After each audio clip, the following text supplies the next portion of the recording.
Are you ready for this one? I'm ready. This might get a little bit uncomfortable.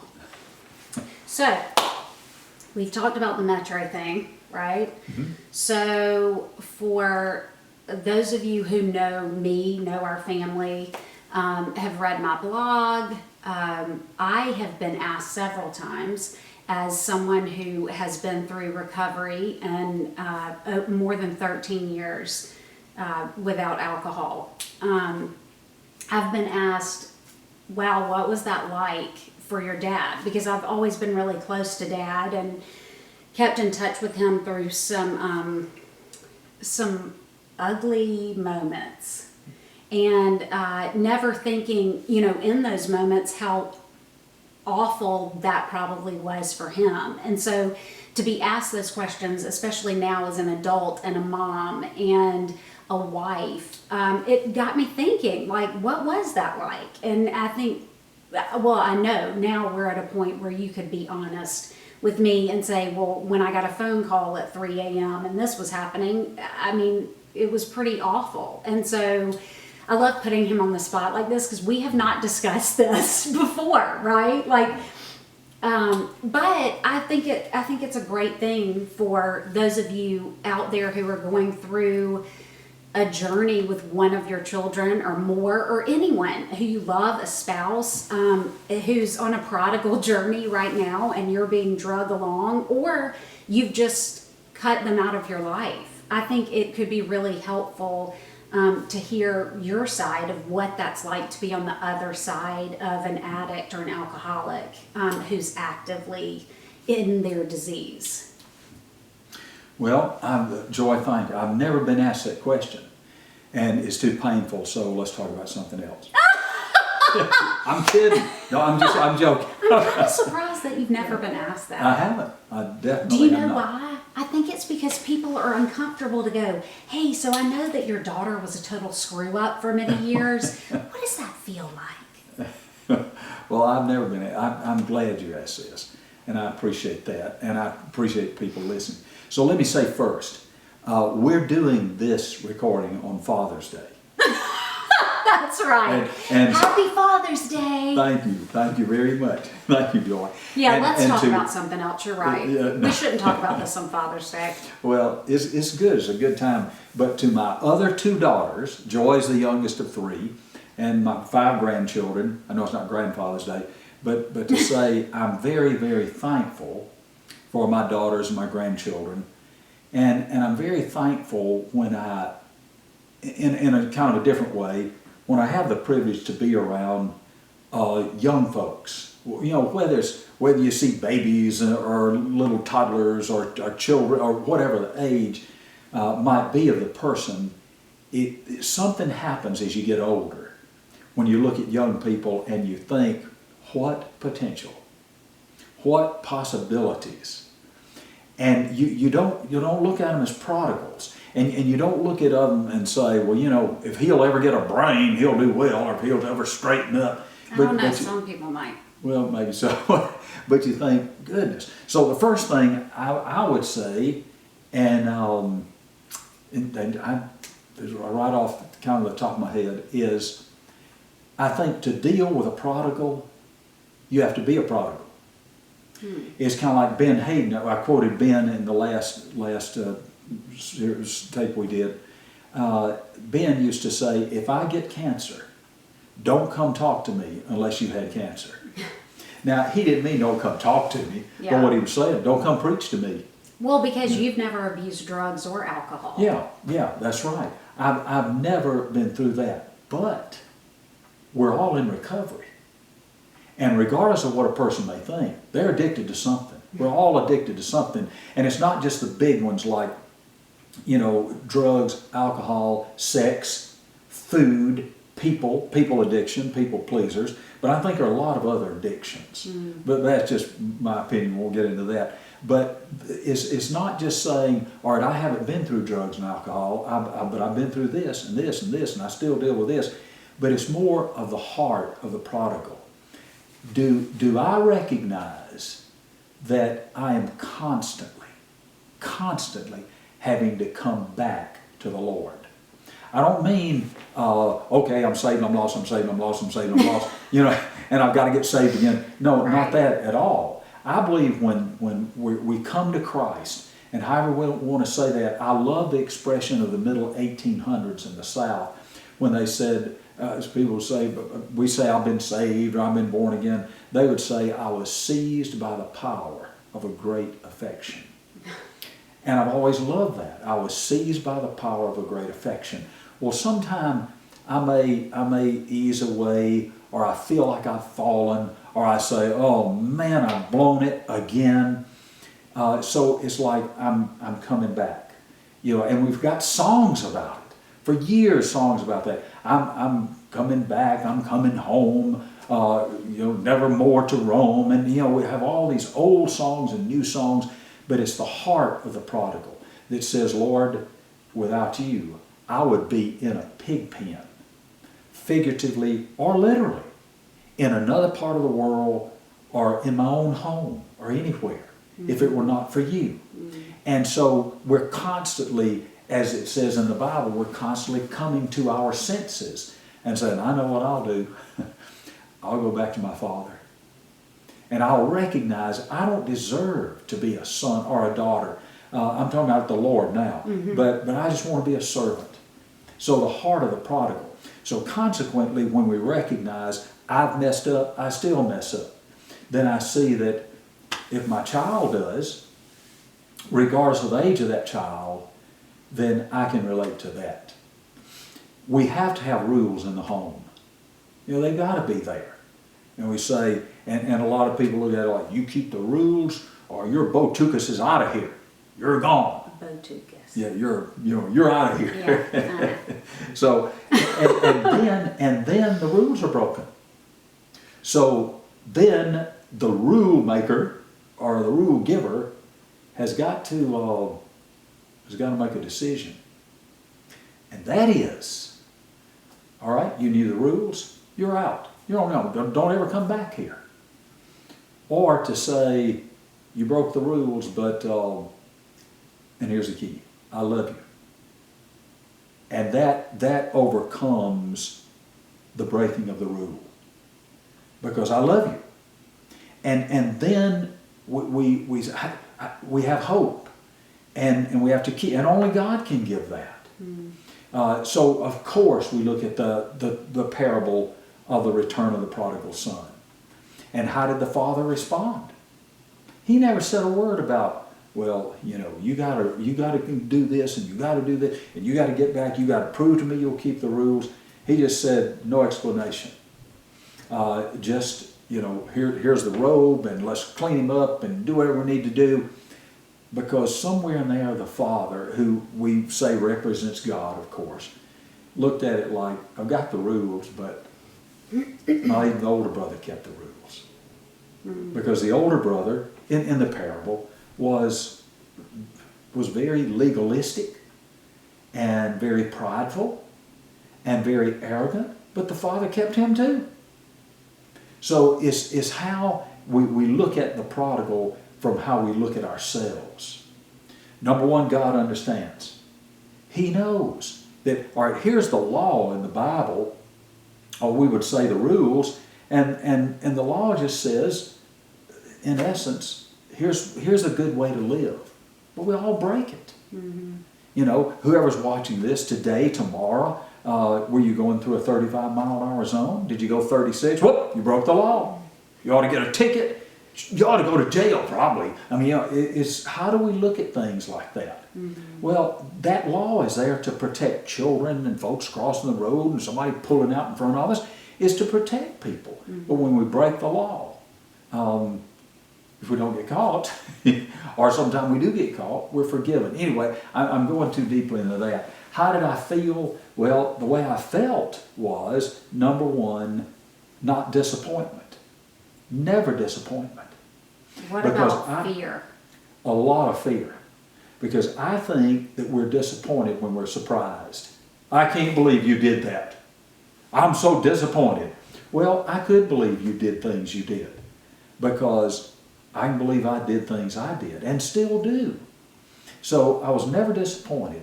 But fear I had, and the fear that I had was this, not what will people think. Who cares what people think? The fear I had was, will you make it? Another fear I had was, will I give you the right support? How will I know what to do? This is uncharted territory. What about the times when you weren't able to get in touch with me? Well, the fear that I had then was that you were dead. Or maybe, maybe worse than dead.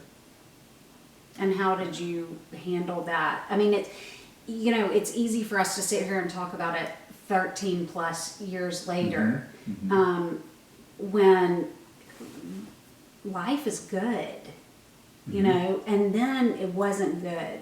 Right. Right. Well, the fear was when I couldn't get in touch with you or what did I do about it? Number one, I tried to, and then I couldn't.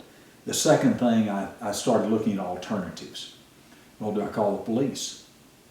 Well, if I call the police, what are they going to do? They won't look for whatever the time was. And what am I going to tell them? Well, where did you last see her? Well, I haven't seen her in whatever. Well, where was she when you last knew her? Well, she was in this city. The last time she told me. I don't know. Well, what was I going to say? Well, I'd look at all these alternatives. Well, I'll just go there. I'll fly up there and rent a car. I'll do whatever I need to do. Well, where am I going to go to look? So the very last option was to pray. And it should have been the first thing to do.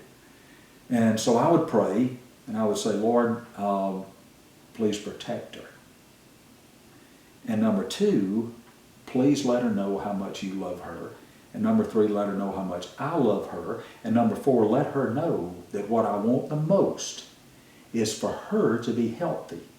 And secondly, for her to come home. And because, you know, we always feel like if you're at home, then I can help you. And that's not necessarily true. But we feel like you're protected. That's not necessarily true. The first thing I wanted was your protection from God, and to, like I said, let her know that you love her, that I love her, and that she has great potential. And she can be fine. Whatever she's done, she can be fine and go on living. It's not over. The next fear I had was that you would take your life. Overdose, alcohol poisoning, or just say it's not worth it and do whatever it took to take your life. That was another fear I had. So with that fear, and I've never expressed all this. I know, and as a mom, it's really hard to hear, you know.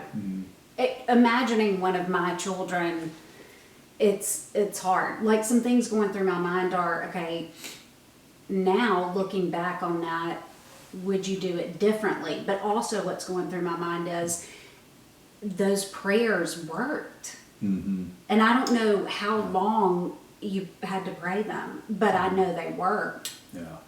It was constant, and forever how long.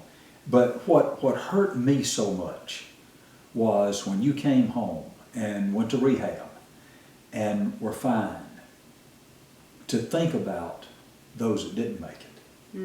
And still today, statistically, well, the statistics are awful. And to think that some mother and father's daughter or son did not make it. It's Sunday, Father's Day, June 19th, 2016. In the last 2 days, I've had people talk, and I'm not a counselor. I'm a coach, you know, but I've had people call me and say, I understand you've been through something. My granddaughter, my daughter, my son, my brother's son, my brothers, they are going through that. What can I do? How can I help? I'm going to see my daughter. A friend of mine called me and said, I'm going to see my daughter who's in rehab. We get to go once a month. We get to do this. What should I say? What do I need to do? Well, what hurts so much yes, is that they're there, but I'm so thankful they're there because I know what can happen in rehab. You know, people say, well, the higher power and all that. Well, you know better than I do. Generally, it takes a little while, but then the higher power is, people are saying, it's Jesus. It is Christ. Not everybody does, but most. But to say this is what can happen. But those who go to rehab and get out and that same day get high, get drunk, go right back into it, and never make it. That is what is so hard. So that was a fear that even when you came home and even when you were in rehab. So I was praying constantly, Lord, just when she gets out, please don't let her go back. Please don't let that happen. And show me what to do, to help in any way I can, so not to let you do it, but so that won't happen. So those were some of the fears. I didn't have and I still think back on this. I never had a fear of that you could that in the future you would feel really bad about yourself and have great regrets. I never had a fear of that. Because I always felt like that, and I always believed you'd make it. Always did. And I believed that when you did, that you would be such a great influence on other people who are going through it, or to help parents who are going through it, to share things with them. So I never had a fear of how you would take that in your own psyche, what would happen in your life. So that was not a fear. Well, and I do remember that you would tell me, when we did talk, you would often tell me, you can make it, you can get through this. This can be a phase that you look back on. You know, it was constant affirmations and encouragement and positive thinking. I mean, again, there's so many things we could take from this one thing, you know, and really I think the purpose of this is so that you are able to offer some insight and encouragement to families who are dealing with this, because just as you've said before, we're much more open about what's happening in our struggles. And even then, you know, I mean, after everything that happened with the group of Christians that it happened with after the divorce, I walked away from church for 12 years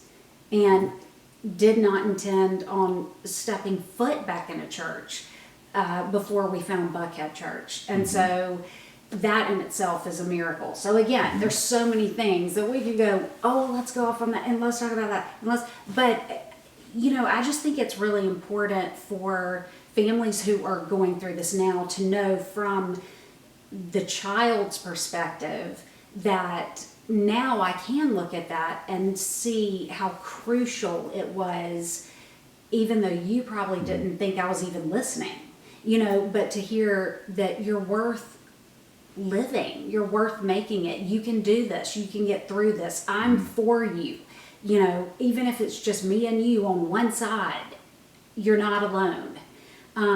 That now recalling all of that, and when people ask me, whether it's the person going through it, it's usually the families who are going through it who ask me, what do I do? What can I do? You know, I'll tell them there's a fine line between enabling and encouraging, but once you figure it out, it's pretty easy to stay within the boundaries of that. And my encouragement would be, don't ever stop saying, you're not alone. I am for you. I am with you. Would you agree? Yeah, totally. And the point you made about the fine line between encouraging and enabling, I think probably most people know exactly what that means, except when you're in it. when you're right in the middle of it. So what I like to share, and what I would say to anybody going through anything, is somebody who's in trouble, you know, your child, you know, whoever it might be. And it's like Bill Cosby said one time, your children will always be your children, regardless of how old they are. And so it's always, whether they're 40 or 50 or 14. But I think one thing, like I would tell you, when I would finally hear from Joy, and I would say, where are you? I'll come get you. Mm-hmm. That's not enabling. That's saying, I will come to you. And back to the prodigal, you know, the father saw the son a great ways off, and he ran to meet him. Mm-hmm. Well, I think what we're saying is, I will run to meet you. I'm not going to wait here, you got to come to me. Now, enabling is a different thing, where we're saying, all right, I'll give you this, and I'll give you that, and I'll do that. I know you wrecked another car, and I'll buy you one. That's buying. That's trying to buy healing or buy affection. And it never, ever works. Never. But to say, I will come to you, I'll sell my kidney on the black market if it'll help you. Because I think what the person needs to hear is, you are more important than anything I have, than my reputation, than my rules. You are more important than my rules are. And I love you. You come home. I'll come get you. If you don't have a way, I will come get you. I don't care where you are. And that's what I like to share with people. That's the main thing they need to know is, and I know a lot of people can't do that. Mm-hmm. A lot of people don't even have the means to do that. But anyway, we can say, I'll do whatever it is. I will do anything that I can to help you. I just want you. I love you. I want you home. I want you well. I want you to understand the life that God has given you. I want you to live that. Mm-hmm. That supersedes, overcomes, wipes out any of our rules, whether they're good, bad, or silly, or anything else. It wipes that out. Mm-hmm. Say, I love you. So that is encouraging. That is not enabling. I can remember when you were in a church where we were in Montgomery, and you would sing. When I would speak sometime there, you would sing. Mm-hmm. And you had a little minor scrape. And of course, I thought it was not a major thing. I thought it was part of growing up. Mm-hmm. And I never knew this till later. But one of the leaders in that church who ran it called your mother, mm-hmm. not me, and said that you would no longer be allowed to sing there in that church. Mm-hmm. If I had known that, I would have done something. Mm-hmm. You know, probably wouldn't have been right, but I would have done something. But I thought, I can't believe that. How do you do that? It's one thing to go to somebody and say, listen, won't you maybe stop singing for a little while? Because we want to work with you on this. Mm-hmm. We want to help you with this. They never told me. They never let me know. Well, I don't have hard feelings about that. I don't hate those people or even mad with them. But you just said, you left the church for 12 years because we get an idea that's what Christians are all. No, that is not like Christ. Christ brought those people in. The ones that the Pharisee says, we're going to kick you out. Jesus said, ooh, you my kind of person. Come on in. Mm-hmm. Because you're the one who needs the physician. And I need a doctor. So stuff like that, instead of saying you're out, no, we say you're in. I'll come get you and bring you in. I'll come get you and bring you home. We'll do whatever it takes. Mm-hmm. But see, that's where the enabling is out, because you can't help somebody who doesn't want help. Right. So you give what help is, and that generally is not to give a person money. Mm-hmm. It's to give them transportation. It's to give them a job. It's to give them clothes, food, shelter. It's to give them what they need, not to give them money and say, here, just take this. Mm-hmm. No, I'll come get you. I'll get involved in you, in your life. And I loved you, and I love you. So I get involved in your life. You know, that's like I told you a long time ago, and you probably told people this, you're stuck with me. You know, whether you like it or not, you're stuck with me. I'm good with it. Yeah. So in wrapping this up, which I think you just wrapped it up perfectly, but is there anything else that you would add? For me, I would say keep praying. It may feel like when you feel like God is silent, or it's falling on idle ears, or on, no ears at all, just keep doing it. And it can take years. But don't give up. Now, for those of you who are like, I don't even pray, you know, I mean, again, it's a whole nother talk, the mindset and the positive thinking and the self-talk and the encouragement. So it's a little bit different because, I mean, I've grown up hearing about God and have developed a very different relationship with Christ as I've become a follower of Christ, just in these years that I've been sober. But just to wrap it up, you know, I would say keep praying. Definitely. And the one thing I'd say on that, there were times, and I'm not, you know, people in the Christian life talk about prayer warriors. And that's a great expression, but it is, you know, I don't know what it means to a lot of people. I'm not even sure what it is. You know, I mean, but I'm not what I'd call a good prayer. You know, I don't know what words to use, but in one specific example with you, I mean, there'd be times I'd be driving or I'd be walking or I'd be getting ready to speak or whatever, and I'd be praying for you. But there were times I'd just get on my knees and I'd say, Lord, I don't know what to say. I don't know what to pray. I'm not even sure I know how to pray. So Lord, you teach me how to pray. But the main thing I want is for Joy to be kept by you and to be fine. Prayers don't have to be long. They sure don't have to be eloquent. I think they just, I think it works better when they come from the heart. And I think it's totally okay to say, Lord, I don't know. I have no idea what to pray right now. I'm out of words. I'm exhausted. I'm over it. I'm done. I don't know. Yes. And to be honest in prayer, God knows our heart anyway. We just say, Lord, I'm hurting. I'm scared. I'm mad. I don't even know how I feel about you. I mean, just to be honest. God does something with that. I don't know exactly how he does it, but he does. Yeah. So to people who say, well, I don't pray or don't know how, who does know how? Is just doing it.